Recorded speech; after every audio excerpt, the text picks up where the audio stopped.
Hey everyone, it's me, Aarish, with another episode of Nothing Ventured News, and today's episode is all about risk, resilience, and reinvention. Because over the last month, we've seen true divergence in tech. Crypto infrastructure is quietly rebuilding, whilst creator platform playbooks continue to crash. Let's kick off with crypto's resilience. Starting with the numbers. In the first half of 2025, blockchain startups raised a whopping $17.5 billion, even amidst sector-wide pullbacks. That's not speculation, it's deliberate infrastructure play. Arch Capital in Texas has closed a $100 million debut fund aiming directly at ledger infrastructure, custody, interoperability, and even AI-enhanced security systems. They bet on something sustainable, not just a token pump. On the other hand, we lost Zine, a Gen Z-centric social collage app that raised $9 million before shuttering this July. This follows the same necro path as Paparazzi and Clubhouse. Burn rates rising, pivot fatigue, and no lasting traction. Momentum is not product market fit. What's the takeaway? Well, we reached a fork. On the one hand, you have Path A, infrastructure-based blockchain built for integration and longevity. On the other, Path B, hype-chasing consumer plays that burn fast and crash hard. Funders need to recognize stability over spectacle, because one side builds long-term relevance, the other dies a slow death. Let's talk about defense tech, its surge, as well as deep tech's hidden engines. This is venture with weapons-grade ambition. Starting with Europe's defense boom. Last month, Helsing, based in Munich, raised 600 million euros in a Series D led by Spotify's Daniel Ek, pushing its valuation over 12 billion euros. They're building encrypted battlefield sensor platforms, not just enterprise drones, but systems with tactical deployment in Ukraine-style environments. Then there's Exin, who raised 70 million euros to secure embedded IoT from tamper attacks, covering pacemakers, industrial sensors, and much more. That's device-level defense, quiet but essential. In Detroit, on the other hand, at the Save America Summit, Hadrian raised $260 million to build AI-enabled defense component factories and sea gliders, not to mention Blackstone's $25 billion commitment to AI data centers and energy infrastructure in Pennsylvania.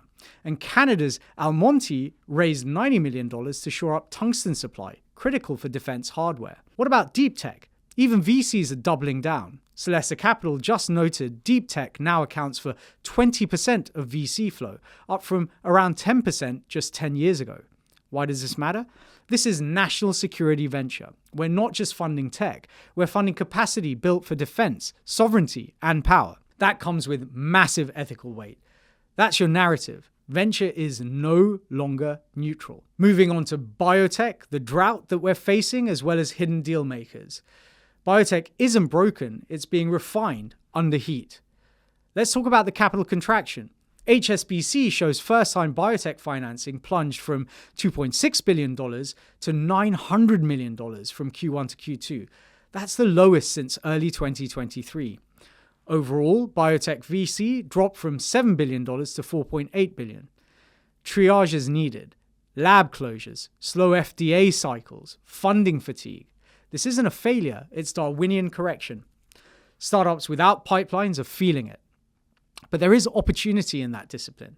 Amidst a storm, mega funds raised $647 million for focused pharma startups. That signals deep science still attracts ambition. We've had a bit of a fintech steady eddy.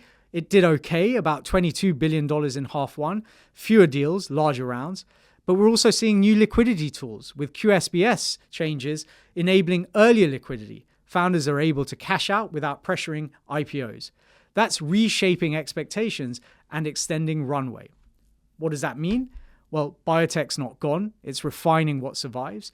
Primary funders are narrow, deep-pocketed players. Generalists cross that road at your own risk. Let's talk about emerging markets, impact VCs and bold plays. Think global, think bold, think strategic. Japan has entered the ring.